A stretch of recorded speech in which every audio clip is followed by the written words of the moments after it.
Eu estava viajando há uma semana atrás com a minha esposa, e a gente conheceu um casal, e aquele casal entendeu que aquela viagem era a última chance para eles, para o casamento. Eles, há 2 semanas atrás, uma semana antes da viagem, eles tinham feito um acordo, já começaram a fazer um acordo sobre como seria o divórcio, como eles terminariam a relação.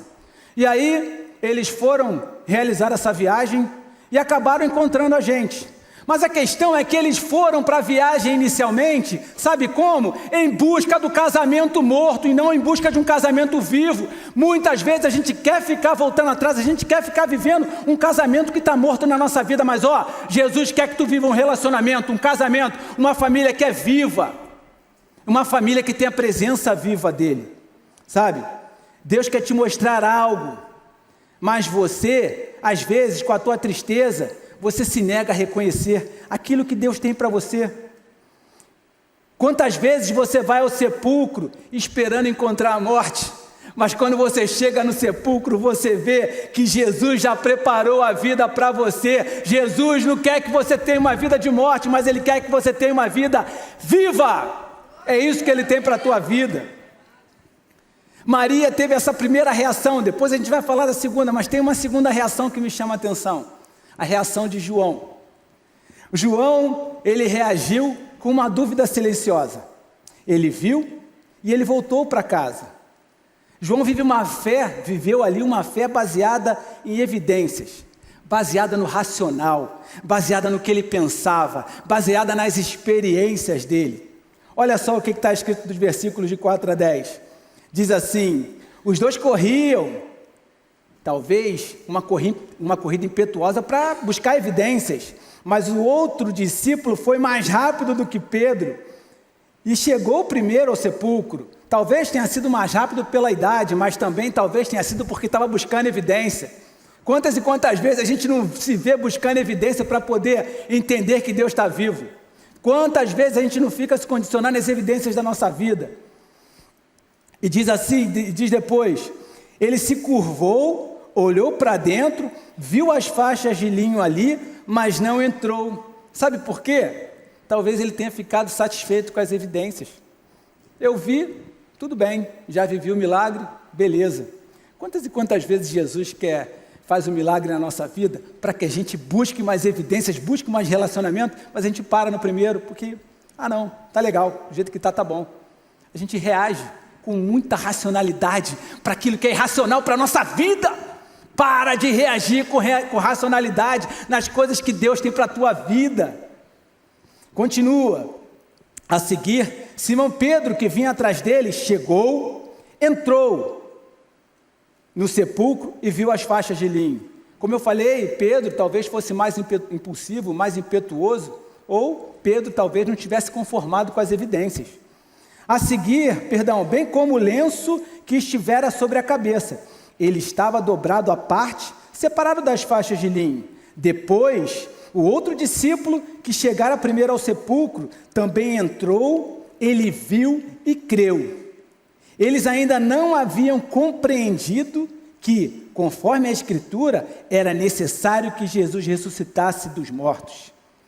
Os discípulos voltaram para casa. Sabe? Eles correram para confirmar algumas evidências. Maria falou: olha, o corpo não está lá. E Jesus já tinha anunciado para eles 3 vezes que Jesus iria ressuscitar. Mas eles correm atrás das evidencias. Ao invés de ele correr atrás do Cristo vivo, não, eles ficam correndo atrás das evidências. A gente fica muitas vezes guiado somente pelas evidências dos milagres. Para com isso, passa a viver com o Cristo que está vivo e que está querendo relacionamento com você. É isso que a gente precisa viver. Sabe por quê? Quando você fica simplesmente correndo atrás das evidências, uma hora você não vai ter evidência. E o que vai acontecer com a tua fé? Ela vai acabar? Foi isso que aconteceu com eles. Depois que voltaram para casa, estiveram em contato com outros discípulos e se trancaram com medo. mas se Jesus está vivo, por que eu estou com medo? Porque eles estavam condicionados com as evidências, e é isso que acontece com nós, a gente se condiciona com as exigências para a nossa vida, e esquece de viver o melhor, a segurança com Jesus. É isso. Quantos e quantos casamentos que as pessoas ficam simplesmente se baseando pelas evidências. Eu casei com ela porque ela é uma mulher de Deus. Eu casei com ele porque ele é um homem de Deus. Sim, passa o tempo e a pessoa para de pensar nisso. Cadê a evidência? A evidência esfriou, o casamento esfria e o casamento acaba. Quantas pessoas que ficam simplesmente imputando suas ações pelas evidências daquilo que Deus tem para a nossa vida. Quantas pessoas querem evidência para que o seu filho, para que a sua esposa, para que o seu marido esteja na igreja? Ainda não está no tempo. Quando Deus falar no meu coração, eu vou batizar. Na hora que eu entender que é isso que Deus quer para a minha vida, eu vou ser um líder de célula. Você não pode viver condicionado às evidências. Quando você crê, tudo faz sentido. Mesmo que você volte para casa, você não vai ter medo, porque você sabe que Jesus está ali para transformar a tua vida, transformar qualquer circunstância que você viva. Não deixe que o racional tire o brilho daquilo que Deus faz na tua vida. Não viva por evidências, viva pela maior evidência da tua vida, que é Cristo vivo entre você e eu. Essa é a maior evidência, que Cristo vivo está. Há uma terceira reação daquelas pessoas que estavam vivendo naquele dia, que é a relação dos discípulos, uma reação de medo.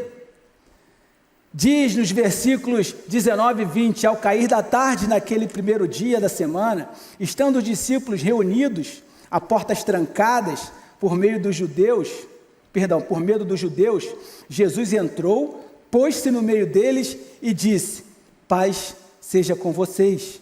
Tendo dito isso, mostrou-lhe as mãos e o lado. Os discípulos alegraram-se quando viram o Senhor. Sabe, Jesus, naquele mesmo dia, talvez no cair da noite, por algum significado daquilo que eles estavam vivendo, Jesus aparece para eles. E aí, quando Jesus aparece para eles, a primeira coisa, antes de Jesus aparecer, o que o capítulo fala? Fala que eles estavam trancados. Poxa, mas ele já tinha sido anunciado para eles que Jesus ia ressuscitar, e Maria já tinha entrado e falado com eles que o corpo não estava mais ali, mas eles continuavam trancados. O medo deles poderia impedir que Jesus entrasse, mas Jesus, quando Ele quer, Ele entra na tua vida mesmo que tu tenha medo.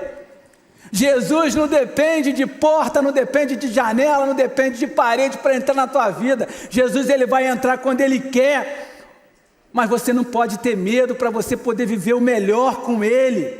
Eles se alegraram nos milagres, mas aquela alegria foi uma alegria passageira, porque eles estavam condicionados pelo medo dele, estavam condicionados pelas circunstâncias. Você não pode deixar que as circunstâncias condicionem aquilo que você vai viver no Senhor. Deus quer que você viva uma vida maravilhosa com Ele. Não dá para tu ficar na tua casa trancado com medo. Quantos e quantos casais que já estão perdendo o relacionamento, já não discutem mais relação, porque já estão com o seu coração trancado por uma decepção, por uma mágoa, por um medo de ruptura. Quantas famílias as pessoas estão com seus corações trancados por mais experiências que tiveram. Quantas vezes a gente tenta impedir a entrada de Jesus na nossa vida e nos nossos relacionamentos por aquela mochila pesada que a gente traz. Mas Jesus, Ele entra mesmo com as portas trancadas, porque Jesus, Ele não entra simplesmente por entrar, Ele entra para que você tenha paz, e uma paz que vai transformar a tua vida. Ele não quer que você viva de alegrias passageiras, mas Ele quer que você se alegre nele, porque a alegria dele é a tua força, é a tua fortaleza. É isso que Jesus tem para a tua vida.